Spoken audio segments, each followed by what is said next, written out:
ಎಲ್ರಿಗೂ ನಮಸ್ಕಾರ. ಯಾರ್ಯಾರೆಲ್ಲ ನನ್ನ ಚಾನಲ್ನ ನೋಡ್ತಾ ಇದ್ದೀರಾ ಅವರೆಲ್ಲರೂ ಕೂಡ ನನ್ನ ಚಾನಲ್ನ ಸಬ್ಸ್ಕ್ರೈಬ್ ಮಾಡಿ, ಲೈಕ್ ಮಾಡಿ, ಶೇರ್ ಮಾಡಿ ಅಂತ ಕೇಳ್ಕೊತೀನಿ.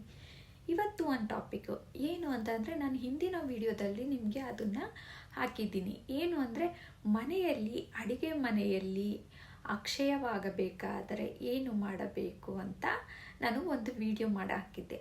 ಆ ಒಂದು ಅಡುಗೆ ಸಾಕ್ಷಾತ್ ಅನ್ನಪೂರ್ಣೇಶ್ವರಿ ಹಾಗೂ ಮಹಾಲಕ್ಷ್ಮಿ ಆ ಒಂದು ಅಡುಗೆ ಕೋಣೆಯಲ್ಲಿ ನೆಲೆಸಿರಬೇಕು.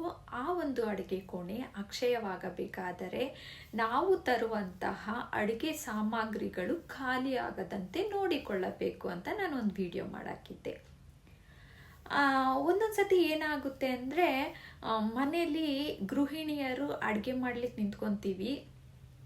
ಅಡುಗೆ ಮಾಡಕ್ಕೆ ನಿಂತಾಗ ಆ ಕ್ಷಣಕ್ಕೆ ಮಾತ್ರ ಒಂದು ಸ್ವಲ್ಪ, ಈಗ ಏನೋ ಒಂದು ಸಾಸಿವೆನೆ ಅಂತಲೇ ತಿಳ್ಕೊಳ್ಳೋಣ, ಆ ಸಾಸಿವೆ ಆ ಟೈಮ್ಗೆ ಆಗೋಷ್ಟು ಮಾತ್ರ ಇರುತ್ತೆ.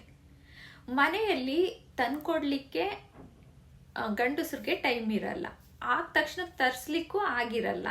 ನಾವೇನು ಮಾಡಬೇಕಾಗುತ್ತೆ, ಆ ಒಂದು ಸಾಸಿವೆನ ಹಾಕಿ ಅಡುಗೆ ಮಾಡಬೇಕಾಗುತ್ತೆ. ಡಬ್ಬ ಖಾಲಿ ಆಗುತ್ತೆ. ಖಾಲಿ ಆದಾಗ ಅದು ಶುಭಕರ ಅಲ್ಲ.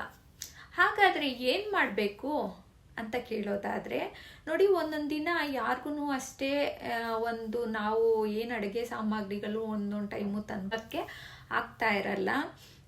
ಆವಾಗ ನೀವು ಹೇಳಿದ್ದೀರಾ, ಖಾಲಿ ಆಗದಂತೆ ನೋಡಿಕೊಂಡಲ್ಲಿ ಆ ಮನೆ ಅಕ್ಷಯ ಆಗುತ್ತೆ. ಆ ಮನೆ ಕೋಣೆಯಲ್ಲಿ ಅನ್ನಪೂರ್ಣೇಶ್ವರಿ ಆಗಲಿ ಮಹಾಲಕ್ಷ್ಮಿ ಆಗಲಿ ನೆಲೆಸಿರ್ತಾಳೆ. ಆ ಕ್ಷಣಕ್ಕೆ ಆ ಡಬ್ಬ ಖಾಲಿ ಆದಾಗ ಖಾಲಿ ಆಗುತ್ತೆ. ಆವಾಗ ನಾವೇನು ಮಾಡಬೇಕು ಅಂತ ಹೇಳೋದಾದರೆ, ನೋಡಿ, ಈ ಒಂದು ಟಿಪ್ಸ್ನ ಫಾಲೋ ಮಾಡೋದ್ರಿಂದ ಆ ಒಂದು ಅಡುಗೆ ಮನೆಯಲ್ಲಿ ಎಲ್ಲ ರೀತಿಯ ಅಕ್ಷಯವಾಗೋದಾಗಲಿ, ಮತ್ತು ಅನ್ನಪೂರ್ಣೇಶ್ವರಿ ನೆಲೆಸಿರೋದಾಗಲಿ, ಮಹಾಲಕ್ಷ್ಮಿಯು ಕೂಡ ನೆಲೆಸಿರ್ತಾಳೆ. ನೀವು ಸಾಸಿವೆ, ಜೀರಿಗೆ, ಅರಿಶಿನ ಈ ಥರ ಎಲ್ಲ ಸಾಮಗ್ರಿ ಡಬ್ಬಗಳನ್ನ ಇಟ್ಟಿರ್ತೀರ. ಆ ಡಬ್ಬದೊಳಕ್ಕೆ ನೀವು ನಿಮ್ಮ ಅನುಕೂಲ, 1 ರೂಪಾಯಿ ಕಾಯಿನು, ಇಲ್ಲ 2 ರೂಪಾಯಿ ಕಾಯಿನು, ಇಲ್ಲ 5 ರೂಪಾಯಿ ಕಾಯಿನು, ನಿಮ್ಮ ಅನುಕೂಲಕ್ಕೆ ತಕ್ಕಂತೆ ಒಂದೊಂದು ಕಾಯಿನ್ಸು ಎಲ್ಲ ಡಬ್ಬದೊಳಕ್ಕೂ ಹಾಕಿ. ಎಲ್ಲ ಡಬ್ಬದೊಳಕ್ಕೂ ಹಾಕಿಟ್ಟಾಗ ಮಹಾಲಕ್ಷ್ಮಿ ಆ ಡಬ್ಬದೊಳಗೆ ನೆಲೆಸಿರ್ತಾಳೆ. ನೀವು ಏನು ಹೇಳಿದ್ರಿ, ಆ ಡಬ್ಬ ಖಾಲಿ ಆಗದಂತೆ ನೋಡಿಕೊಂಡಲ್ಲಿ ಮನೆ ಅಕ್ಷಯವಾಗುತ್ತದೆ ಅಂತ ಹೇಳಿದ್ದೆ. ನೋಡ್ರಿ, ಆ ತಕ್ಷಣಕ್ಕೆ ಆ ಸಾಸಿವೆನ ನಾವು ಅಡುಗೆ ಮಾಡಿಬಿಡ್ತೀವಿ. ಆ ಡಬ್ಬ ಖಾಲಿ ಆಗುತ್ತೆ ಅಂತಲ್ಲ, ಅದರಲ್ಲಿ ಕಾಯಿನ್ಸ್ ಉಳಿಯುತ್ತೆ. ಕಾಯಿನ್ಸು ಉಳಿದಾಗ ಲಕ್ಷ್ಮಿ ನೆಲೆಸಿರ್ತಾಳಲ್ವಾ, ಆಗ ಡಬ್ಬ ಹೇಗೆ ಖಾಲಿ ಆಗುತ್ತೆ?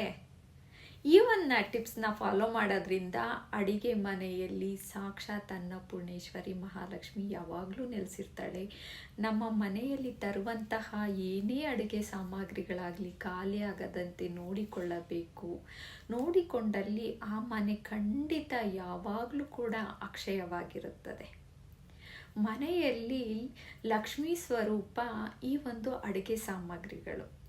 ಹಾಗಾಗಿ ಮನೆಯಲ್ಲಿ ಯಾವಾಗಲೂ ಕೂಡ ಅಕ್ಷಯವಾಗಲಿ ಅಂತ ನಾವು ಕೇಳಿಕೊಳ್ಳಬೇಕು. ಅನ್ನಪೂರ್ಣೇಶ್ವರಿಯನ್ನು ಪ್ರಾರ್ಥಿಸಬೇಕು, ಮಹಾಲಕ್ಷ್ಮಿಯನ್ನು ಕೂಡ ನಾವು ಪ್ರಾರ್ಥಿಸಬೇಕು.